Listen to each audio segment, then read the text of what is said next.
ஓம் சாந்தி. இன்னைக்கு சண்டே அவ்யக்த பாப்தாதோட மகா வாக்கியங்களை கேட்க போகிறோம். இன்றைய அவ்யக்த முரளியில் ஹோலியஸ்ட் மிகவும் புனிதமான தந்தை தன்னுடைய புனிதமான குழந்தைகளை சந்திக்கிறதுக்காக வந்திருக்கார். குழந்தைகள் எல்லாருமே ஹோலியான குழந்தைகள். பாபா சொல்லுங்க, நீங்கள் எல்லாருமே கூட ஹோலியை கொண்டாடுறதுக்காக தானே வந்திருக்கீங்க. ஸோ யோசிச்சு பாருங்கள், ஹோலி ஆத்மாக்கள் உங்கள் மேலே என்ன நிறம் படிஞ்சிருக்கு, அதனால் நீங்கள் ஹோலி ஆயிட்டீங்க அப்படின்னு யோசிச்சு பாருங்க அப்படின்றார். பாபா சொன்னாங்க, எல்லாத்தை விட சிறந்த நிறம், அனைத்தையும் விட பெரியதிலும் பெரிய நிறம் பரமாத்ம சேர்க்கையினுடைய நிறம் அப்படின்றார். அடுத்தது பாபா சொன்னாங்க, குழந்தைகள் நீங்க எல்லாம் பாப்தாதாவை தன்னுடைய கம்பேனியனாக ஆக்கியிருக்கீங்க, அதனால கம்பைண்டாக ஆயிட்டீங்க. ஸோ எப்பயுமே இந்த சதா இணைந்த ஸ்வரூபத்தில் இருக்கீங்களா இல்லை தனியாக ஆயிடுறீங்களா? சதா இணைஞ்சே இருக்கீங்க அப்படின்னா உங்களால் ஒருபோதும், அதாவது மாயாவால் உங்களை தனியாக ஆக்க முடியாது. ஸோ தனியாக இருக்கீங்களா இல்லை எப்பயும் கம்பைண்டாக இருக்கீங்களா, எப்படி இருக்கீங்க அப்படின்றார் பாபா. மாயா என்ன பண்ணுதுன்னா, எப்படியாவது என்னை பாபா கிட்டேருந்து தனியாக பிரிக்க வைக்கிறதுக்காக மாயா முயற்சி பண்ணுது. ஃபஸ்ட்டு மாயா என்னை தனியாக பாபாட்டேருந்து பிரிக்க வைக்குது, அப்புறமா தனியாக பிரிஞ்சோடனே பழைய சம்ஸ்காரங்களை எமர்ஜ் ஆகுது, அப்புறம் புதுசாக இருக்கக்கூடிய பாபாட்டேருந்து வந்திருக்கக்கூடிய இந்த சுபமான சம்ஸ்காரங்கள் எல்லாம் மர்ஜ் ஆகி போயிடுது. அப்போ அந்த பழைய சம்ஸ்காரத்தில் அலட்சியம், சோம்பல் இதெல்லாம் விதவிதமான ரூபத்தில் அப்புறம் எமர்ஜ் ஆக ஆரம்பிச்சிடுது.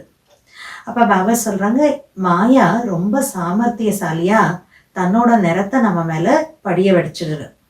நம்மளை தனியாக ஆக்கிறது அப்படின்னாவே மாயாவுடைய நிறம் என் மேலே பூசப்படுறது அப்படின்னு தான் அர்த்தம். ஆனால் குழந்தைகளுக்கு இது தெரியவே மாட்டேங்குது. மாயா தன் பக்கம் குழந்தைகளை அந்த அளவுக்கு அப்படியே அட்ராக்ட் பண்ணி கவர்ந்து இழுத்துடுதாமா. பாபா சொல்ற, அலட்சியம் சோம்பல் அப்படிங்கிறது உண்மையில ராவனுடைய கஜானா, பாப்தாதோட கஜானா கிடையாது. ஆனால் குழந்தைகள் ரொம்ப நஷாவோட பெருமிதத்தோட சொல்றாங்களா, நான் விரும்பலை, ஆனால் இது என்னோட சன்ஸ்கார் அப்படின்னு. இதை என்னது சன்ஸ்கார் எனது அப்படின்னு ஆக்கி விடுறது மாயாவோட சாமர்த்தியசாலை. பாபா சொல்ற, ராவனுடைய கஜானாவை தன்னுடையதா ஆக்கிக்கிறேன் அப்படின்னா அதனுடைய அர்த்தம் என்கிட்ட இருக்கக்கூடிய சுபமான சம்ஸ்காரங்கள்லாம் கொஞ்சம் கொஞ்சமா அழிஞ்சு போயிடும் அப்படின்றார் பாபா. அடுத்தது பாபா சொல்றாங்க, இந்த உலகத்துல யாரெல்லாம் ஹோலியா ஆகுறாங்களோ அவங்களுடைய ஆத்மா ஹோலி ஆகுது, ஆனா சரீரம் தூய்மையாக ஆகிறது கிடையாது. ஆனா பாபா நம்ம குழந்தைகள் மேல அந்த மாதிரி ஒரு நிறத்தை படிய வைக்கிறார், அந்த மாதிரி வர்ணத்தை நம் மீது தெளிக்கிறார். நாம் குழந்தைகள் ஆத்மா மற்றும் உடல் இரண்டுமே தூய்மையாக ஆகின்றோம். மேலும் தூய்மை பவித்திரதாங்கிறது எங்க இருக்கோ அங்க சுகம், அமைதி, ஆனந்தம் இது எல்லாமே இருக்கும். பவித்திரதா ஜனனி அப்படின்னா அதனுடைய குழந்தைகள் கூடவே கண்டிப்பா இருக்கும். அடுத்தது பாபா சொல்றாங்க, பாபா நம்மளை அந்த அளவுக்கு ஹோலியா தூய்மையாக ஆக்குறார். நம்மளுடைய ஜட சித்திரங்கள் கடைசி வரைக்கும் கூட பார்த்தீங்கன்னாக்க விதிபூர்வமாக பூஜிக்கப்படுது. கலியுகத்தோட கடைசி பிறவி வரைக்கும் கூட நம்மளுடைய ஜட சித்திரங்களை பார்க்கறப்ப விதிப்படி பூஜை நடக்குது. இது தூய்மையினுடைய விசேஷதா தான். உலகத்துல பாருங்க எவ்வளவு மகான ஆத்மாக்கள் இருக்காங்க, தர்மாத்மாக்கள் இருக்காங்க, அவங்களுக்காக யாரும் எந்த ஒரு கோயிலும் உருவாக்கப்படுறது கிடையாது. ரெண்டாவது, அப்படி இருந்தா கூட விதிபூர்வமான பூஜை அவங்களுக்கு நம்மளை போல நடக்கிறது கிடையாது. மேலும் இன்னொன்று பாபா சொல்றாங்க, நம்முடைய ஜட சித்திரங்கள் இப்ப லாஸ்ட் நேரம் வரைக்கும் கூட பிறருக்கு ஆசீர்வாதங்களை கொடுத்து கொண்டே இருக்கிறது. கொஞ்ச நேரத்துக்கான அந்த சுகம் அமைதியை அனுபவம் கூட பண்ண வச்சுட்டே இருக்குதுன்றார். ஸோ பாபா சொல்றாங்க, அதனால உண்மையான ஹோலி அப்படின்னா பரமாத்ம சேர்க்கையினுடைய நிறம் மற்றும் இணைந்த ரூபத்தினுடைய யதார்த்தமான ஹோலியை நம்ம கொண்டாடணும் அப்படின்றார் பாபா. அடுத்தது பாபா சொல்றாங்க, பாபாவை நினைவு பண்ணுங்க, பாபா நம்ம மேல எவ்வளோ ஆன்மீக நிறத்தை தெளிச்சுட்டே இருக்கார். அதன் மூலமா நம்ம தூய்மையான அன்னப்பறவை ஆயிடுறோம். தூய்மையான அன்னப்பறவைனாவே நிர்ணய சக்தி உள்ள அன்னப்பறவை அப்படின்றார். ஸோ அப்போ நிர்ணயம் எடுக்கணும்னா முதல்ல ஒரு சீட்ல செட் ஆகுங்க, அப்புறம் நிர்ணயம், அதாவது டெசிஷன் எடுங்க. அது என்ன சீட் அப்படின்னா திரிகாலதர்ஷிங்கிற சீட்.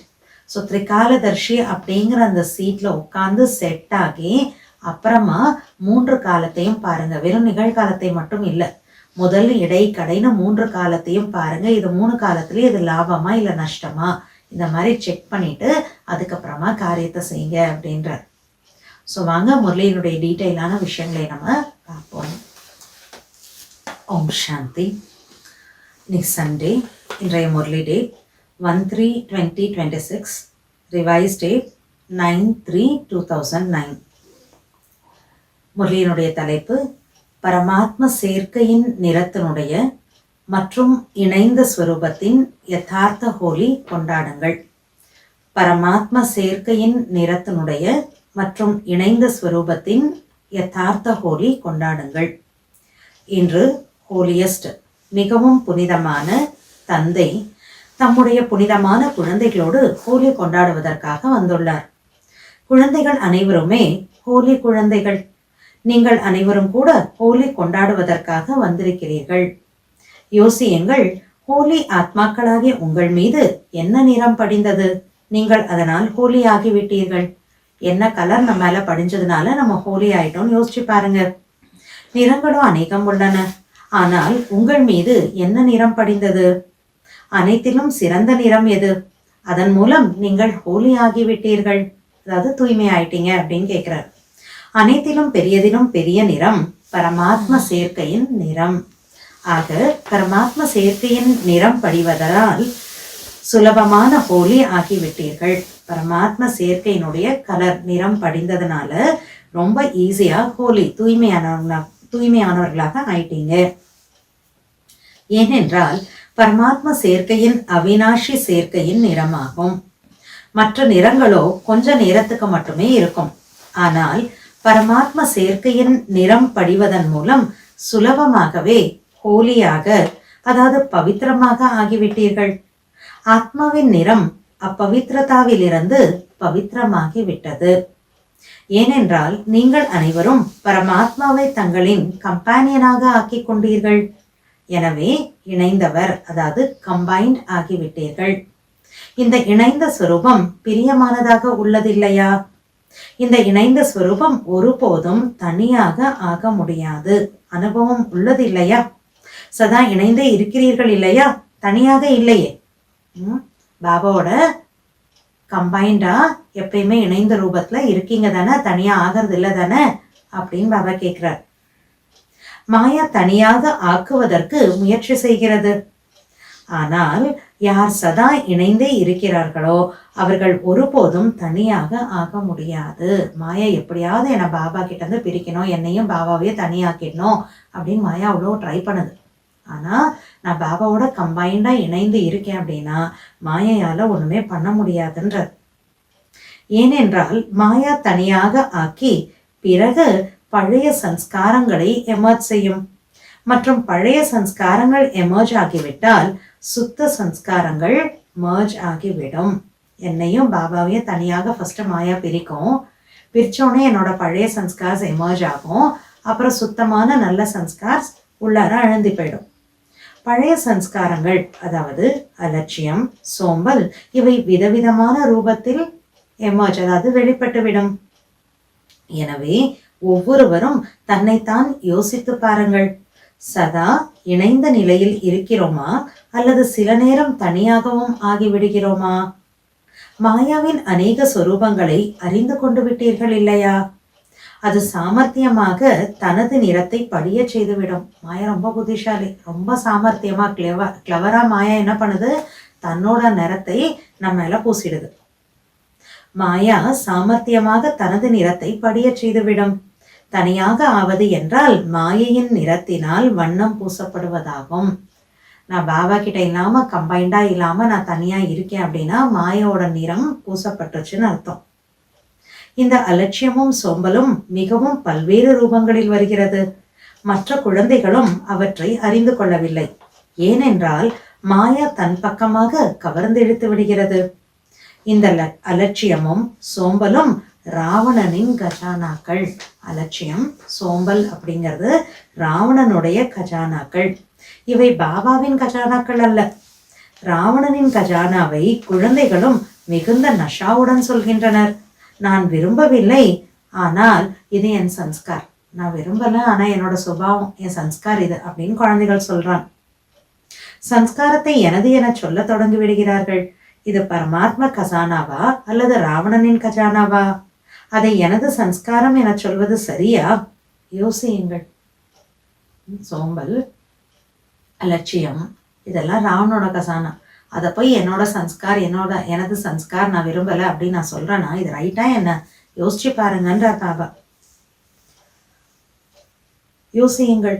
எனது என ஆக்கி விடுவது இது மாயாவின் சாமர்த்தியம். அலட்சியம் சோம்பலை எனது சன்ஸ்கார்னு நான் சொல்றேன்னா பாபா சொல்றார் அது மாயாவோட சாமர்த்தியம். மாயா சாமர்த்தியமா அந்த தன்னோட சன்ஸ்காரத்தை, தன்னோட கஜானாவை எனது சன்ஸ்கார்னு என் மூலமா சொல்ல வச்சிடுது. பாபாவின் கஜானா பிடித்திருக்கிறதா அல்லது ராவணனின் கஜானா பிடித்திருக்கிறதா? பொதுவான ரீதியில் குழந்தைகள் தங்களை விடுவித்துக் கொள்வதற்காக சொல்கின்றனர் எனது சன்ஸ்காரம், நான் விரும்பவில்லை. ஆக யோசியுங்கள், இது என்னோடதா அப்படின்னு திங்க் பண்ணி பாருங்க. பாபா சொல்கிறார் ராவணனின் கஜானாவை தனதாக்குவதால் இருக்கும் சுப சன்ஸ்காரம் எல்லாம் கொஞ்சம் கொஞ்சமாக முடிந்து விடுகிறது. ராவணனோட கஜானாவை என்னோடது நான் சொல்லிக்கிறதுனால என்கிட்ட இருக்கக்கூடிய உண்மையான சுப சன்ஸ்காரம் எல்லாம் கொஞ்சம் கொஞ்சமா ஃபினிஷ் ஆயிடுது. பரமாத்மா சேர்க்கையின் நிறம் மங்கலாகி விடுகிறது மற்றும் மாயையின் நிறம் எமர்ஜ் ஆகி விடுகிறது. ஆக போக போக தன்னைத்தானே சோதித்து பார்க்க வேண்டும், என் மீது எந்த நிறம் படிந்துள்ளது. பாபாவோட சேர்க்கையினுடைய நிறம் படிஞ்சிருக்கா இல்ல மாயனுடைய நிறம் என் மேல படிஞ்சிருக்கா? எனக்குள்ள நான் செக் பண்ணி பார்க்கணும் என்ன கலர் படிஞ்சிருக்குன்னு. மக்களும் ஹோலியில் என்ன செய்கிறார்கள்? முதலில் அசுத்தமானவற்றை எரிக்கிறார்கள், பிறகு வண்ணங்களை பூசுகிறார்கள், கொண்டாடுகிறார்கள். ஆக உங்கள் மீது பாப்தாதா சேர்க்கையின் நிறத்தை தெளித்தார். ஆனால் அதோடு ஞானத்தின் நிறம், சக்திகளின் நிறம், குணங்களின் நிறம் இவற்றை தெளித்து கொண்டே இருக்கிறார். ஆக அனைவரின் மீதும் இந்த ஆன்மீக நிறங்கள் தெளிக்கப்பட்டுள்ளன இல்லையா? தெளிக்கப்பட்டுள்ளனவா? கை உயர்த்துங்கள். ஆன்மீக நிறம் ஏறிவிட்டது. அதன் மீது வேறு எந்த ஒரு நிறமும் ஏற முடியாது. பாபாவுடைய இந்த ஆன்மீக நிறம் என் மேல படிஞ்சாச்சு. ஸோ வேற எந்த நிறமும் அதன் மேல ஏற முடியாது. இந்த நிறத்தினால் எவ்வளவு புனிதமாக ஆக்கியுள்ளீர்கள். முழு கல்பத்திலும் உங்களைப் போல் ஹோலி பவித்திரமாக வேறு யாருமே ஆக முடியாது. உங்கள் பவித்ரதா, பிரபு சேர்க்கையின் நிறம், பரமாத்மாவோடு இணைந்திருப்பதற்கான அனுபவம் அனைத்திலும் தனிப்பட்டதும் அன்பானதும் ஆகும். இன்னும் யாரெல்லாம் ஹோலி பவித்திரமானவர்களாக ஆகிறார்களோ அவர்களின் சரீரம் பவித்திரமாவதில்லை. உலகத்துல எத்தனை பேர் தூய்மையா ஆகிறோம் அப்படின்னு சொல்றாங்க இல்லையா? ஸோ பாபாஸ்டர் யாரெல்லாம் ஹோலியா உலகத்துல இன்னும் தூய்மையா பவித்திரமா ஆறாங்களோ அவங்க உடல் தூய்மை ஆகிறது இல்லை, அவர்களின் சரீரம் பவித்திரமாவதில்லை, ஆத்மா பவித்திரமாகிறது. ஆனால் நீங்கள் அந்த மாதிரி ஹோலி பவித்திரமாகிறீர்கள். உங்கள் சரீரம் மற்றும் ஆத்மா இரண்டும் பவித்திரமாக இருக்கின்றன. மேலும் பவித்ரதா என்பது சுகம், சாந்தி, அன்பு, ஆனந்தத்தின் தாய் என சொல்லப்படுகிறது. எங்கே பவித்ரதா உள்ளதோ அங்கே சுகம், சாந்தி கூடவே இருக்கும். ஏனென்றால் எங்கே பவித்ரதா ஜனனி இருக்கின்றதோ அங்கே அதன் குழந்தைகளும் இருக்கும். ஸோ பவித்ரதா இருக்குன்னா தூய்மை, சுகம், சாந்தி, ஆனந்தம் இதெல்லாம் ஆட்டோமேட்டிக்கா இருக்கும். ஏனென்றால் பாபா உங்களை அந்த மாதிரி ஹோலி ஆக்குகிறார். ஆனால் அதனால் உங்கள் ஜட சித்திரங்கள் எவ்வளவு விதிபூர்வமாக பூஜிக்கப்படுகின்றன. பாபா அவ்வளோ தூய்மையா ஆக்குறாரு, நம்மளுடைய ஜட சித்திரங்கள் கூட விதிப்படி அதுக்கு பூஜை நடக்குது. கலியுகத்தின் கடைசி பிறவியிலும் கூட நீங்கள் உங்கள் சித்திரங்களை பார்க்கிறீர்கள், எப்படி விதிபூர்வமாக அவற்றின் பூஜை நடக்கிறது. இது பவித்ரதாவின் விசேஷதா ஆகும். மேலும் எவ்வளவுதான் மகானாத்மாக்கள், தர்மாத்மாக்கள் பவித்திரமாக இருந்தாலும் கோவில்கள் யாருக்காகவும் உருவாவதில்லை. தர்மாத்மா, மகானாத்மாக்கள்லாம் தூய்மை ஆகிறாங்க, ஆனா அவங்க யாருக்காகவும் கோயில் உருவாக்கப்படல. அத்தகைய விதி பூர்வ பூஜை யாருக்குமே நடைபெறுவதில்லை. நம்மளை தவிர வேற யாருக்குமே அந்த அளவுக்கு தர்மாத்மாக்கோ மகாத்மாக்கோ விதிபூர்வமான பூஜை நடக்கிறது இல்லைன்றார். மேலும் கடைசி பிறவி வரை உங்கள் சித்திரங்களும் கூட ஆசீர்வாதங்கள் கொடுத்து கொண்டே இருக்கின்றன. விதிப்படி பூஜை பண்றாங்க, அந்த சிலைகள் மூலமா ஆசீர்வாதங்கள் எண்டு லாஸ்ட் வரைக்கும் கூட கிடைச்சிட்டே இருக்க மற்றவங்களுக்கு. கொஞ்ச சமயத்திற்கான சுகம், சாந்தியை அனுபவம் செய்விக்கின்றன.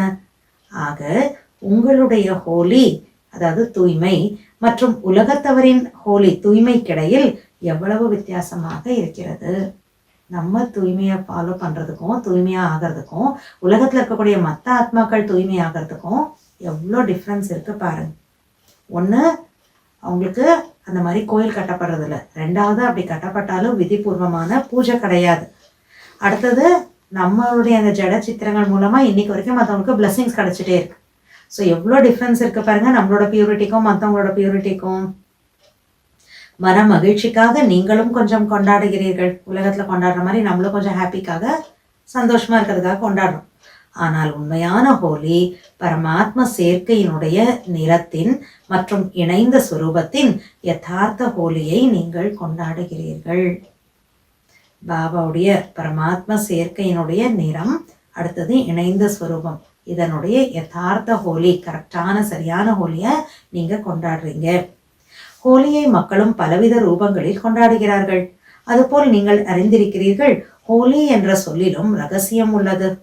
ஹோலிங்கிற வேர்ட்ல சீக்ரெட் இருக்குன்றார் பாபா. அதை நீங்கள் மட்டுமே அறிவீர்கள். நீங்கள் தான் கொண்டாடுகிறீர்கள். ஹோலி என்பதன் அர்த்தம் ஹோலி, அதாவது நடந்தது நடந்து முடிந்து விட்டது, பாஸ்ட் இஸ் பாஸ்ட் அப்படின்னுவாங்க இல்லையா. ஸோ நடந்தது நடந்து முடிந்து விட்டது. ஆக நீங்கள் அனைவரும் பழைய வாழ்க்கை, பழைய விஷயங்கள், பழைய சம்ஸ்காரங்கள், பழைய வீணான சங்கல்பங்களை ஹோலி செய்து விட்டீர்கள் இல்லையா? நடந்ததை நடந்ததாக ஆக்குவது என்றால் ஹோலி. ஆக அதுபோல் செய்து விட்டீர்களா? அல்லது இப்போது கூட தவறுதலாக பழைய சம்ஸ்காரங்கள் வந்து விடுகின்றனவா? பாஸ்ட் இஸ் பாஸ்ட்னு எல்லாத்தையும் ஃபினிஷ் பண்ணிட்டீங்களா? இல்லை இப்போ கூட பழைய சம்ஸ்காரம்லாம் வருதா? எப்போது நமது பிறவியே புதியதோ நீங்கள் அனைவரும் மறுபிறவி எடுத்து விட்டீர்கள் இல்லையா? எடுத்து விட்டீர்களா? மறுபிறவி எடுத்து விட்டீர்களா? கை உயர்த்துங்கள். நல்லது. புது பிறவி ஆகிவிட்டதென்றால் பழைய பிறவி எப்படி நினைவு வருகிறது? பழையது பழையதாகி விட்டது. கடந்து போன விஷயங்கள் அல்லது சங்கல்பம், சன்ஸ்காரம் எமர்ஜ் ஆகிறது என்றால் என்ன சொல்வார்கள்? முடிஞ்சு போன விஷயம், சங்கல்பம், சன்ஸ்காரெல்லாம் எமர்ஜ் ஆனா என்ன சொல்லுவாங்க? ஹோலி கொண்டாடினீர்களா? ஹோலி, அதாவது நடந்ததை முடிந்து போனதாக செய்யவில்லை. பழைய சன்ஸ்கார், பழைய சங்கல்பம் எல்லாம் எமர்ஜ் ஆகுதுன்னா முடிஞ்சது முடிஞ்சு போச்சு, பாஸ்ட் இஸ் பாஸ்ட்ன்னு பண்ணலன்னு அர்த்தம். பரமாத்ம சேர்க்கையின் நிறத்தை நல்லபடியாக பூசிக்கொள்ளவில்லை. பாபாவோட சேர்க்கையினுடைய கலரை நல்லபடியா பூசிக்கலன்னு அர்த்தம். பரமாத்ம சேர்க்கையின் நிறத்தை பூசுவது என்றால் பழைய பிறவி மறந்துவிட வேண்டும், பழைய விஷயங்களை மறந்துவிட வேண்டும். ஏனென்றால் மறுபிறவி எடுத்து விட்டீர்கள் இல்லையா? எப்படி சரீரத்திலிருந்து ஒரு பிறவியை விட்டு வேறொன்றை எடுக்கிறீர்களோ அப்போது பழைய பிறவி நினைவில் இருக்கிறதா? ஆத்மா இந்த உடல்ல இருந்து போய் இன்னொரு உடலை ஆதாரமா எடுத்த உடனே இந்த உடலோட விஷயங்கள்லாம், இந்த லைஃபோட விஷயங்கள்லாம் ஞாபகம் இருக்குமா என்ன? இருக்காது இல்லையா? ஆக நீங்கள் அனைவரும் இப்போது பிராமண பிறவியை தாரணை செய்பவர்கள். எனவே பழைய பிறவியின் சன்ஸ்காரங்கள், அவற்றை தவறுதலாக என்னுடைய சன்ஸ்காரங்கள் என்று சொல்கிறீர்கள். அவை உங்களுடைய சன்ஸ்காரங்களா? பழைய சன்ஸ்காரம்லாம் என்னோட சன்ஸ்காரம் என்ன? சில நேரம் கவனக்குறைவு, சில நேரம் ராயல் சோம்பல். சில நேரம் கவனக்குறைவு, சில நேரம் ராயல் சோம்பல். சோம்பலுக்கு மிக அதிகமாக விதவிதமான ரூபங்கள் உள்ளன. அதாவது இதை பற்றி வகுப்பு எடுக்க வேண்டும். பாபா சொல்றாங்க, சோம்பல்ல நிறைய வெரைட்டி விதவிதமா இருக்கு, அதை பற்றி நீங்க தனியா கிளாஸ் நடத்தணும். சோம்பல் எத்தனை வகை மற்றும் எத்தனை ராயல் ரூபத்தில் வருகின்றன டாபிக் பாபா கொடுக்குறார். கிளாஸ் நடத்துறோம். என்ன டாபிக்ல? சோம்பல்ல எத்தனை வகை இருக்கு, எத்தனை விதமா ராயலா எப்படியெல்லாம் இந்த சோம்பல் வருது அப்படின்னு தனியா கிளாஸ் நடத்தணும்ன்ற பாபா. ஆக பிராமண வாழ்க்கை என்றால் புதிய வாழ்க்கை. இதில் பழையது எதுவும் இருக்க முடியாது. ஆக இன்று ஹோலி கொண்டாடுவதற்காக வந்திருக்கிறீர்கள் இல்லையா? அப்போது ஹோலி என்றால் ஹோலி. ஆக இன்று ஹோலி கொண்டாடுவது என்றால் பழைய சன்ஸ்காரங்களின் ஹோலியை எரிப்பது. எரித்த பிறகுதான் கொண்டாடப்படுகிறது. இப்போது உங்களுக்கு கொண்டாடும் ஸ்வரூபம் எரித்து விட்டீர்கள், இப்போது கொண்டாட வேண்டும். எரிச்சாச்சே, இப்ப செலிப்ரேட் பண்ணணும்ன்ற. பிரபுவின் சேர்க்கையின் நிறத்தினுடைய மகிழ்ச்சியை பெறுபவர்கள், இணைந்து இருப்பதற்கான அனுபவம் செய்பவர்கள். ஏன்? ஹோலியஸ்ட் பாபா உங்கள் மீது ஹோலி ஆவதற்கான, பவித்திரமாவதற்கான நிறத்தை பூசியிருக்கிறார். அதனால செலிப்ரேட் பண்ணலாம் அப்படின்றார் பாபா. ஏன்னா பாபா அவ்வளோ ஹோலி ஆகிறதுக்கான நிறத்தை பூசியிருக்காரு. ஆக இன்று எந்த ஹோலியை கொண்டாடி கொண்டிருக்கிறீர்கள்? இன்று முதல் எந்த ஒரு பழைய சம்ஸ்காரத்தையும் வரவிடக்கூடாது. இந்த ஹோலியை கொண்டாட வேண்டும். என்ன ஹோலி செலிப்ரேட் பண்ணுன்றார்? இன்னிலிருந்து எந்த பழைய சம்ஸ்காரமும் எனக்குள்ள எமர்ஜ் ஆகி வரக்கூடாது. அந்த மாதிரி இந்த ஹோலியை உங்களால கொண்டாட முடியுமா அப்படின்றார். அப்படி கொண்டாடுங்க. கொண்டாட முடியுமா? அல்லது எப்போதாவது வருமா? இல்லை பாபா அப்பப்பா பழைய சம்ஸ்கார் வரும் அப்படின்னு சொல்றீங்களா? நான் செய்ய விரும்பவில்லை, ஆனால் எனது சம்ஸ்காரம் என்பது ராயல் வார்த்தை. இந்த வார்த்தையை இன்று திட சங்கல்பத்தின் விதி மூலம் முடித்து விடுங்கள். அத்தகைய ஹோலி இன்று சதா கொண்டாடுவதற்கான தைரியம் வைக்கிறீர்களா? அல்லது எப்போதாவது கொண்டாடுவீர்களா? இன்று முதல் பழைய சம்ஸ்காரங்களின் ஹோலி ஹோலி, அதாவது நடந்தது நடந்து முடிந்து விட்டது, பிறவி புதியது. அந்த பழைய பிறவி முடிந்தது. பாஸ்ட் இஸ் பாஸ்ட்னு அந்த பிறவியினுடைய விஷயங்களையும் ஃபினிஷ் பண்ணிடுங்க. இப்போ புது பிறவி எடுத்திருக்கீங்க. அந்த மாதிரி ஹோலி கொண்டாடுங்க. அத்தகைய தைரியம் வைப்பவர்களாகிய நீங்கள் பாபாவின் இனிமையிலும் இனிமையான செல்லமான தேடி கண்டெடுக்கப்பட்ட குழந்தைகள் இல்லையா? ஆக இந்த சங்கல்பம் இல்லை, திட சங்கல்பம் செய்வதற்கான தைரியம் உள்ளதா? அவன் நீங்க சொல்ற மாதிரி செய்யறேன் அப்படி சங்கல்பம் பண்ணாதீங்க. திட சங்கல்பம். அந்த திட சங்கல்பம் செய்யறதுக்காக தைரியம் இருக்கா? கை உயர்த்துங்கள். பாருங்கள், அனைவரும் தைரியம் வைத்திருக்கிறார்கள். கொஞ்சம் மீதி இருந்தாலும் பரவாயில்லை. ஆனால் நீங்கள் அனைவரும் துணையாக இருக்கிறீர்கள் இல்லையா? பக்கா துணைவர்கள். 2 கைகளையும் உயர்த்துங்கள். இவர்கள் அனைவரின் போட்டோவை எடுங்கள். நல்லது. இரட்டை வெளிநாட்டினரும் கை உயர்த்தி கொண்டிருக்கிறார்கள். ஓகே பாபா, பழையது பழசன் பண்ணிடுறோம், புது பிறவி எடுத்துட்டோம், நீங்க சொல்ற மாதிரி இருக்கும் அப்படின்னு திட சங்கல்பம் பண்றோம் அப்படின்னு தைரியமா கை தூக்குறாங்க. எனவே பாப்தாதா உங்களுக்கு பல கோடி மடங்கு வாழ்த்துக்களை சொல்கிறார். டபுள் கை தூக்க சொல்லிட்டாரு, போட்டோ எடுக்க சொல்லிட்டார். இப்ப பாபா பல கோடி மடங்கு வாழ்த்துக்களை சொல்கிறார். ஹோலிக்கான ஹோலி கொண்டாடுவதற்கான வாழ்த்துக்கள். பாஸ்ட் இஸ் பாஸ்ட் அப்படின்னு பண்ணதுக்காக வாழ்த்துக்கள்ன்றார். இப்போது தவறுதலாக கூட தன் வாயிலிருந்து இந்த வார்த்தையை வெளிப்படுத்தக்கூடாது. இந்த வார்த்தை எனது சம்ஸ்காரம், ராவணனின் சம்ஸ்காரத்தை எனது சம்ஸ்காரம் என சொல்கிறீர்கள். அற்புதம். ராவணனை விரோதி என சொல்கிறீர்கள். விரோதியின் கஜானாவை தனதாக்கி கொள்வது இதுவோ ஆச்சரியத்தின் விஷயம். ராவணன் யாரு? எதிரி, எனிமி. அலட்சியம், சோம்பல், அது எல்லாமே யாரோடது? பழைய சம்ஸ்காரம்னா ராவணனோட கஜானா. அதை போய் என்னோட சம்ஸ்காரம்னு சொல்றேன்னா பாபாஸ்ரீ இதுவோ ஆச்சரியமான விஷயம். உங்களுக்கு கூட ஆச்சரியமாக உள்ளதில்லையா நாம் என்ன சொல்கிறோம் என்று? தவறுதலாக சொல்லிவிடுகிறீர்கள். ராங்கா சொல்றோம், ஆனா சொல்லிடுறோம். பிறகு உள்ளுக்குள் மனம் உறுத்துகிறது, உணரவும் செய்கின்றனர். ஐயோ, நம்ம அதை போய் என் சம்ஸ்காரம்னு சொல்லிட்டோமே, அது ஏன் சம்ஸ்காரம் உண்மையில கிடையாது அப்படின்னு ரியலைஸும் பண்றோம், ஃபீல் பண்ணவும் செய்யறோம். பாபாவுடன் உரையாடலும் செய்கின்றனர், மன்னிப்பும் கேட்கின்றனர். பாபா நாளை முதல் செய்ய மாட்டோம் அப்படின்னு பாபாட்ட சொல்லி மன்னிப்பு கேட்கிறாங்க. பிறகும் செய்து விடுகின்றனர். பண்ணமாட்டேன்னு சொல்றாங்க, ஆனா அப்புறமும் மறுபடி செய்யறாங்க. செஞ்சிடுறோம் நம்ம. இப்போது பாப்தாதா என்ன செய்வது? பார்த்து கொண்டே இருக்கவா? பாபாட்ட சாரி சொல்றோம், ரியலைஸ் பண்றோம், மனசு உறுத்துது. அதுக்கப்புறம் பாபாட்ட சாரி சொல்லிட்டு செய்ய மாட்டேன் பாபா நாளையில இருந்துன்றோம், ஆனாலும் அப்புறமும் மறுபடியும் செஞ்சிடுறோம்.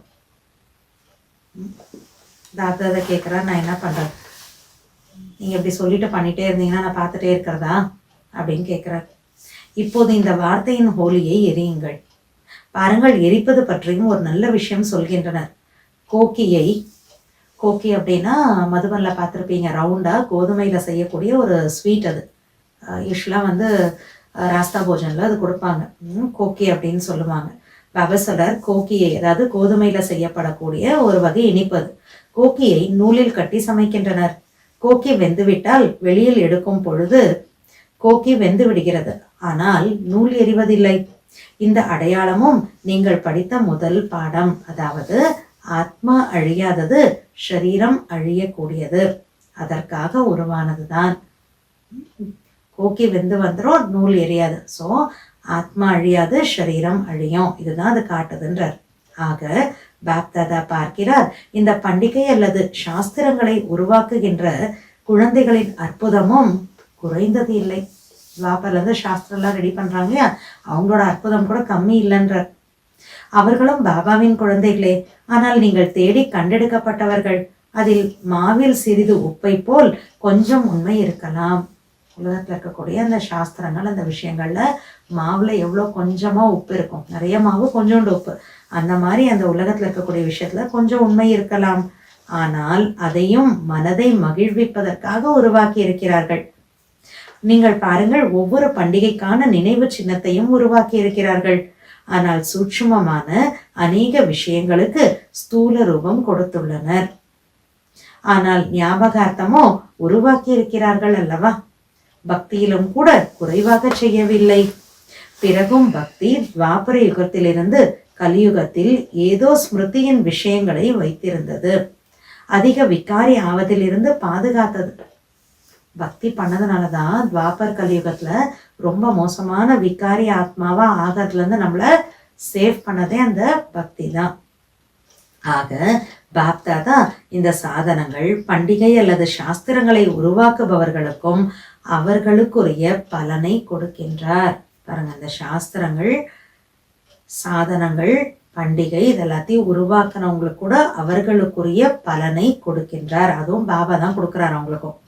பிறகும் பக்தியில் கொஞ்சமாவது நினைவு செய்கின்றனர். விகாரங்களிலிருந்து கொஞ்ச சமயத்திற்கு பாதுகாப்பாக இருக்கிறார்கள். ஆக இன்று நீங்கள் என்ன ஹோலி கொண்டாடினீர்கள்? என்ன ஹோலியை கொண்டாடினீர்கள்? ஹோலி. அனைவருக்கும் சொல்லுங்கள், ஹோலி. இது போல் செய்யுங்கள். கைகளால் பாபா சமிக்ஞை காட்டியிருக்கார், இந்த மாதிரி பண்ணுங்க, ஹோலி. ஸோ பக்காதானே? கொண்டாடினீர்களா? கொண்டாடினீர்களா? நல்லது. பிறகு நாளை மாயை வரும். பிறகு நாளை மாயை வரும். ஏனென்றால் மாயாவும் கேட்டுக்கொண்டிருக்கிறது. ஆனால் நீங்கள் அதுபோல் செய்யக்கூடாது. அதாவது மாயா தன்கிட்ட வர மாதிரி மாயாவை இன்வைட் பண்ணாதீங்க. மகிழ்ச்சி தான் இல்லையா? இதில் மகிழ்ச்சி தான் இல்லையா? ஆக மகிழ்ச்சியிலேயே இருங்கள். ஹாப்பி தானே? ஸோ எப்பயுமே ஹாப்பியாவே இருங்கன்றார் பாபா. பாபாவை நினைவு செய்யுங்கள். பாபா நம் மீது எவ்வளவு ஆன்மீக வண்ணங்களை தெளித்து கொண்டிருக்கிறார். அதன் மூலம் நீங்கள் புனித அன்னப்பறவை ஆகிவிட்டீர்கள். புனித அன்னம் என்றால் நிர்ணய சக்தி உள்ள புனித அன்னப்பறவை. நீங்கள் எந்த ஒரு காரியம் செய்தாலும் ஒரு சீட்டை நிர்ணயம் செய்து விடுங்கள். ஏதாவது ஒரு ஸ்வமானத்தோட சீட்டை, எந்த ஒரு வேலை பண்றதுக்கும் அந்த ஸ்வமானத்தோட சீட்டை ஃபிக்ஸ் பண்ணுங்க, நிர்ணயம் செய்து விடுங்கள். முதலில் அந்த சீட்டில் செட் ஆகி பிறகு நிர்ணயம் செய்யுங்கள். அந்த சீட் பற்றி தெரிந்திருக்கிறீர்கள். அந்த சீட் திரிகாலதர்ஷியின் சீட். பாபா சொல்றாங்க, முதலில் திரிகாலதர்ஷியின் சீட்டில் செட் ஆகி 3 காலங்களையும் பாருங்கள். 3 காலங்களையும் பாருங்கள். நிகழ்காலத்தை மட்டுமல்ல, முதல், இடை, கடை 3 காலங்களையும் பாருங்கள். 3 காலங்களிலும் லாபமா அல்லது நஷ்டமா? இப்படி ஒவ்வொரு வேலை பண்றதுக்கு முன்னால திரிகாலதர்ஷி சீட்ல உட்காந்துட்டு பாருங்கன்ற. 3 காலத்திலேயே லாபமா இல்லை நஷ்டமான்னு பாருங்க. குழந்தைகள் பலர் மிகவும் சாமர்த்தியமானவர்கள். சாமர்த்தியம் பற்றி சொல்லவா? குழந்தைகள் எவ்வளவு கிளவரா இருக்காங்கன்னு நான் சொல்லவா அப்படின்னு கேட்கிறார். என்ன சொல்கிறார்கள் என்றால், இப்படி காரியம் செய்ய வேண்டியது இருந்தது இல்லையா, இப்படியெல்லாம் வேலை பண்ண வேண்டி இருக்குது இல்ல அப்படின்றாங்க. அதற்காக இது போல் செய்து விட்டேன், மற்றபடி இதை செய்யக்கூடாது என்பதை தெரிந்தே இருந்தேன். பாபா என்ன பண்றது பாபா, இப்படிப்பட்ட வேலையெல்லாம் பண்ணக்கூடாதுதான் பாபா, ஆனா இது இப்படி நடந்துச்சுல்ல, அதனால நான் இதை இப்படி செஞ்சுட்டேன். பண்ணக்கூடாது தெரிஞ்சிருக்கு, ஆனா நான் பண்ணிட்டேன் அப்படின்னு சொல்றான். ஆனால் செய்து விட்டேன், செய்யக்கூடாதுன்னு தெரியும், ஆனா நான் செஞ்சுட்டேன் அப்படின்னு பாபாட்ட சொல்றான். பாபா என்ன தெரியுமா சொல்றார்? ஆனால் செய்து விட்டீர்கள் என்றால் அதற்கான பலனும் கிடைக்கும் தான் இல்லையா? ஏதோ ஒரு காரணம், இப்படியாச்சு அப்படியாச்சு, ஆனா இதை செய்யக்கூடாது, நான் செஞ்சுட்டேன். செஞ்சிட்டீங்கல்ல, அப்ப செஞ்சிட்டீங்கன்னா அதற்கான பலன் நல்லதோ கெட்டதோ அது என்ன, அது கிடைக்கும் தானே. எனவே சாமர்த்தியத்தை காட்டக்கூடாது. பாபா கிட்ட தன்னுடைய சாமர்த்தியத்தை காட்டாதீங்கன்ற. பாபாவுக்கே அதிகம் புரிய வைக்கிறார்கள். தவறு செய்கிறார்கள் இல்லையா, பிறகு பாப்தாதாவுக்கு இப்படி விஷயங்கள் எல்லாம் புரிய வைக்கிறார்கள். நான் செய்யறது மிஸ்டேக்கு, ஆனால் பாபாட்ட போயிட்டு பாபா இப்படி அப்படி அப்படி இப்படின்னு பாபாவுக்கே நிறைய சொல்லிட்டு புரிய வைக்கிறேன். பாபா நீங்களும் இரக்க மனம் உள்ளவர் இல்லையா, நீங்களும் மன்னிக்கும் கடல் இல்லையா, பாபாவுக்கே நினைவுபடுத்துகிறார்கள் என்றால் நீங்கள் யார்? பாபாவுக்கு தெரியாதா அவர் மன்னிக்கும் கடல் இல்லைனாக்கா இரக்க உள்ள முடியவர்? நான் போய் சொல்லி பாபாவை ஞாபகப்படுத்துறேன். பாபா சொல்றார், இப்ப நீங்க யாரு? நீங்கள் சொல்லியிருக்கிறீர்கள் இல்லையா, எனக்கு சொல்லிவிட்டு அதை முடித்து விடுங்கள். பாபா சொல்றார், என்கிட்ட சொல்லிட்டு என்ன நடக்குதோ அதை என்கிட்ட சொல்லிட்டு அதை ஃபினிஷ் பண்ணிடுங்க. நீங்கள் சொல்லியிருக்கிறீர்கள் இல்லையா, எனக்கு சொல்லிவிட்டு அதை முடித்து விடுங்கள், ஆனால் உணர்ந்த பிறகு சொல்லிவிட்டு முடித்து விடுங்கள். நான் ஒரு மிஸ்டேக் பண்றேன் அப்படின்னா பாபா என்ன சொல்லியிருக்கார், என்கிட்ட மனசார சொல்லுங்க, அப்போ அது பாதி மன்னிப்பு கொடுத்துட்றேன், ஃபினிஷ் ஆகிடும் இப்படிலாம் பாபா சொல்லியிருக்கார். ஸோ குழந்தைகள் பாபாட்ட போய் என்ன சொல்றாங்க, பாபா தப்பு பண்ணிட்டேன்னா உங்ககிட்ட சொல்லிட்டு ஃபினிஷ் பண்ண சொன்னீங்களா, ஸோ நான் உங்ககிட்ட சொல்றேன், இது செய்யக்கூடாது தான் தெரியும், நான் செஞ்சுட்டேன், இப்படி குழந்தைகள் போய் சொல்றாங்க. பாபா என்ன சொல்றாரு, சும்மா சொல்லாதீங்க, தான் செஞ்சது தப்புங்கிறது ரியலைஸ் பண்ணி உணர்ந்து அப்புறமா என்கிட்ட சொல்லுங்கன்ற. உணர்ந்து பிறகு சொல்லிவிட்டு முடித்து விடுங்கள். ரியலைஸ் பண்ணுங்க, அப்புறம் பாபாட்ட சொல்லுங்க, அப்புறம் அதை ஃபினிஷ் பண்ணிடுங்கன்ற. ஒரு வார்த்தையை பக்காவாக சொல்கிறீர்கள், சொல்லிவிடவோ செய்கிறீர்கள், ஆனால் முதலில் திட சங்கல்பத்துடன் தன்னை மாற்றிக்கொண்டு பிறகு சொல்லுங்கள். இப்படி ஆயிடுச்சு பாபா அப்படின்றதுக்கு முன்னால கூட முதல்ல மறுபடியும் அந்த மாதிரி செய்ய மாட்டேன், தான் செஞ்சது தப்பு, இந்த நல்ல உறுதியா திட சங்கல்பம் பண்ணிட்டு அப்புறம் பாபாட்ட சொல்லுங்க. அதிகமாக தாஜா செய்கிறீர்கள், பாபாவுக்கே தாஜா பண்றோமா? நீங்கள் சொல்லியிருக்கிறீர்கள் இல்லையா, இப்படியெல்லாம் பாபாவுக்கே சொல்றோம். பாபா நீங்க தானே சொன்னீங்க, நீங்க தானே சொல்லியிருக்கீங்க, இப்படியெல்லாம் பாபாட்டையே பேசுறோம். பாபாவுக்கும் கூட நினைவுபடுத்துகிறீர்கள், நீங்கள் இதை சொல்லியிருக்கிறீர்கள் இல்லையா, நீங்கள் இப்படி சொல்லியிருக்கிறீர்கள் இல்லையா. மிகவும் சாமர்த்தியம் செய்கிறீர்கள். இப்போது சாமர்த்தியம் செய்யக்கூடாது, தைரியம் வைக்க வேண்டும், செய்தே ஆக வேண்டும். கே கே அதாவது பார்க்கலாம் செய்யலாம் என்பதெல்லாம் கூடாது. பாப்தாதா நாள் முழுவதும் கே கே என்ற பாடலை அதிகம் கேட்கிறார். செய்வோம், காட்டுவோம், ஆவோம், இப்படி ஓம் ஓம் கே கேன்னு இந்த பாட்டை நிறைய பாபா கேட்கிறார். ஆனால் வேகம் என்ன? கே கே என்பவர்கள் பாபாவோடு கூடவே செல்ல முடியுமா அப்படின்னு பாபா கேள்வி கேட்கிறார். பார்க்கலாம், செய்யலாம், காட்டுறோம், ஆயிடுவோம் இப்படியெல்லாம் சொல்றாங்கன்னா பாபா கூட எப்படி போக முடியும்? பாபாவோ எவர் ரெடியாக இருக்கிறார், கேகே என்பவர்கள் எவர் ரெடி ஆகவில்லை. எனவே பாபாவோடு கூட எப்படி செல்வார்கள்? பாபாவோ என்னுடைய குழந்தைகள் என்னோடு கூட வரக்கூடாது என்று விரும்புவதில்லை. தான் கூட வரக்கூடாதுன்னா பாபா நினைக்கிறது இல்லை. எப்போது வீட்டுக்கு திரும்புவதற்கான நேரம் வந்து விட்டதோ அப்போது வீட்டுக்கு செல்ல மாட்டார்களா? ஏனென்றால் வீட்டுக்கு சென்று விட்டு பிறகு ராஜ்யத்தில் வர வேண்டும். கூடவே வீட்டிற்கு செல்ல மாட்டார்கள் என்றால் பிரம்மா பாபாவோடு கூடவே ராஜ்யத்திலும் வரமாட்டார்கள். பாபா கூட முதல்ல வீட்டுக்கு பறந்தான் போலனா பிரம்மா பாபாவோட ராஜ்யத்துல சத்தியத்துக்கு எப்படி வர முடியும்? அங்கேயே வரமாட்டாங்க. அப்புறம் பின்னால் வருவார்கள். பிரம்மா பாபா கூட வரமாட்டாங்க, பின்னால வருவாங்க. அப்போது உங்கள் உறுதிமொழி என்ன? கூடவே நடப்போம், கூடவே செல்வோம், இதிலும் கூட கேகே என்பார்கள். எல்லாத்துலயும் கேகே அப்படின்ட்டே இருப்பாங்க. சென்று சென்று சேர்ந்து விடுவோம். பாருங்கள் பாபா, சென்று சேர்ந்தே விடுவோம். எனவே இந்த பாஷையை இப்போது முடித்து விடுங்கள். பாபாட்டே சொல்றாங்க, பாபா நீங்க பாருங்க பாபா, நாங்க போய் சேர்ந்துருவோம், பாருங்க பாபா நீங்கன்றார். பாபாஸ்டர் இதெல்லாம் இந்த லாங்குவேஜ், இந்த பாஷையை இப்ப முடிங்க அப்படின்றார். நல்லது. நாலாபுரமும் உள்ள அனைத்து குழந்தைகளையும் கூட பாப்தாதா பார்த்து கொண்டிருக்கிறார். தூரத்தில் அமர்ந்திருந்தாலும் விஞ்ஞான சாதனங்கள் மூலம் பெரும்பாலான இடங்களில் சென்டர்களில் அவர்களும் கூட பாப்தாதாவை பார்த்து கொண்டிருக்கிறார்கள். இன்டர்நெட் மூலமா அவங்கவுங்க இடத்துல பாபா மீட் பார்க்கறாங்க. நீங்கள் டோலி சாப்பிடுகிறீர்கள் இல்லையா, அப்போது அவர்களும் டோலி வழங்குகிறார்கள். மதுபன்ல பாபா மீட்ல அங்க டோலி கொடுக்குறப்ப அவங்கவுங்க சென்டர்லயும் போகு டோலி கொடுக்குறாங்க. ஆக அனைவரையும் பாப்தாதா பார்த்து கொண்டிருக்கிறார். எப்படி தூரத்தில் அமர்ந்திருந்தாலும் அருகில் இருப்பதாக அனுபவம் செய்து கொண்டிருக்கிறார்கள். ஆக நாலாபுரமும் உள்ள குழந்தைகளுக்கு சதா பாப் சமான் சம்பன்னம் மற்றும் சம்பூர்ணம் ஆக வேண்டும் என்ற சங்கல்பத்தை தாரணை செய்து மேலும் திடத்தன்மை என்ற சக்தியை ஒவ்வொரு நேரமும் இந்த சங்கல்பத்தை கொடுத்து கொண்டே இருக்கின்றனர். இதுபோல் நாலாபுரத்திலும் சுப சங்கல்பத்தை தாரணை செய்பவர்கள், அதோடு பாபாவின் ஆசைகளை நிறைவேற்றக்கூடிய நம்பிக்கை நட்சத்திரங்கள், அதோடு தாதியின் வார்த்தை கர்மாதீத நிலையை அடைந்தே ஆக வேண்டும், இது நடந்தே ஆக வேண்டும். மேலும் அம்மாவின் வார்த்தை எதை செய்ய வேண்டுமோ அதை இன்றே செய், நாளைக்கு என்று தள்ளி போடாதே. மற்றும் தீதியின் இந்த வார்த்தை இப்போது வீட்டுக்கு செல்ல வேண்டும். இவை காதுகளில் ஒலித்து கொண்டே இருக்க வேண்டும். மாமா எதை செய்யணுமோ தள்ளி போடாதீங்க, இப்பவே செய் அப்படின்னாங்க. நாளைக்குன்னு தள்ளி போடாதீங்க, இன்னைக்கே பண்ணிடுங்கன்னாங்க மாமா. தீதியோட வார்த்தை இப்போ வீட்டுக்கு போகணும் அப்படிங்கிறது. தாதியோட வார்த்தை கர்மாதித்த நிலை அடைஞ்சுதான் ஆகணும், நடந்தே தீரும் அப்படிங்கிறது. ஸோ இந்த மாதிரி இந்த வார்த்தைகள் எல்லாமே காதுகளில் ஒலித்து கொண்டே இருக்க வேண்டும். அடிக்கடி இப்போது வீட்டுக்கு செல்ல வேண்டும். எனவே முழுமையான நாட்டம் கொள்ளுங்கள். கர்மாதீத் ஆக வேண்டும். இப்போது வீட்டிற்கு செல்ல வேண்டும். இந்த வார்த்தைகளை அடிக்கடி நினைவில் கொண்டு வரக்கூடிய சக்திசாலி குழந்தைகளுக்கு பாப் தாதாவின் ஹோலி குழந்தைகளின் ஹோலிக்கான வாழ்த்துக்கள்.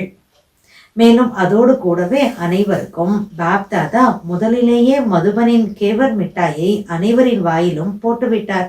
சாப்பிடுங்கள். சாப்பிட்டீர்களா?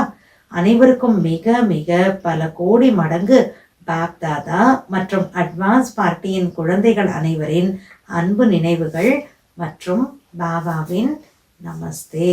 பாப் தாதாவும் சொல்றாங்க நமஸ்தே, அட்வான்ஸ் பார்ட்டியில் இருக்கக்கூடியவங்க கூட அன்பு நினைவுகள் நமஸ்தேன்னு சொல்றாங்க. முரளியோட வரதான், சர்வ ஆத்மாக்களுக்காகவும் ஸ்நேகம் மற்றும் நலம் விரும்பியின் பாவனை வைக்கக்கூடிய ஆத்ம உணர்வுள்ளவர் ஆகுக. சர்வ ஆத்மாக்களுக்காகவும் ஸ்நேகம் மற்றும் நலம் விரும்பியின் பாவனை வைக்கக்கூடிய ஆத்ம உணர்வுள்ளவர் ஆகுக. எப்படி மகிமை செய்யக்கூடிய ஆத்மாவுக்காக ஸ்நேகத்தின் பாவனை உள்ளதோ அது போலவே எப்போது யாராவது அறிவுரை தருவதற்கான சமிக்ஞை கொடுக்கிறார்களோ அப்போது அதிலும் கூட அந்த ஆத்மாவுக்காக அதே போல் ஸ்நேகத்தின் பாவனை இருக்க வேண்டும்.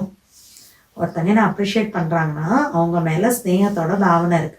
அதே மாதிரி ஒருத்தங்க என்னை பார்த்து அட்வைஸ் கொடுக்கறதுக்கான ஒரு இஷாரா கொடுக்குறாங்கன்னா அவங்க மேலேயே அதே போல ஸ்நேகத்தோட பாவனை இருக்கணும்.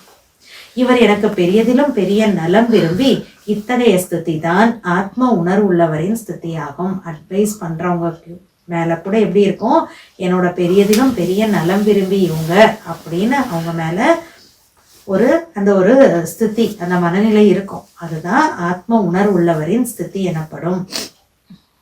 ஆத்ம உணர்வுள்ளவர் இல்லை என்றால் நிச்சயமாக அபிமானம் உள்ளது. சோல் கான்சியஸ்ல இல்லைன்னா நிச்சயமா ஈகோ, அபிமானம் இருக்கு.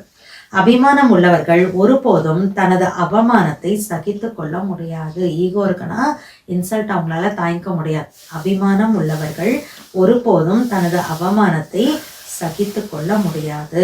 ஸோ பாபா என்ன சொல்றாங்க, எல்லா ஆத்மாக்களுக்காகவும் ஸ்நேகம் மற்றும் நலம் விரும்பினுடைய பாவனை மூலமாக ஆத்ம உணர்வுள்ளவங்களா ஆகுங்க. ஸ்லோகன், சதா பரமாத்ம நினைவில் மூழ்கி இருப்பீர்களானால் துக்கங்களின் உலகம் மறந்து போகும். சதா பரமாத்ம நினைவில் மூழ்கி இருப்பீர்களானால் துக்கங்களின் உலகம் மறந்து போகும். பாபா நினைவுல மூழ்கி இருந்தா துக்கமான உலகம் மறந்து போயிடும். அவ்யக்த் இஷாரா இந்த மாசத்துக்கான டாபிக், நிச்சயத்தின் அஸ்திவாரத்தை உறுதியாக்கி சதா பயமற்றவராக கவலையற்றவராக ஆகுங்கள். எப்போது யாராவது பெரியவர்களின் கையோடு கையிணைகிறதோ அப்போது சிறியவர்களின் ஸ்திதி கவலையற்றதாக இருக்கும். பெரியவங்க கிட்ட கை கொடுத்துட்டா சின்னவங்க கவலையற்றவங்களா ஆயிடுவாங்க. உங்களுக்கு நிச்சயம் உள்ளது, ஒவ்வொரு கர்மத்திலும் பாப்தாதா என்னோடு கூடவே இருக்கிறார்.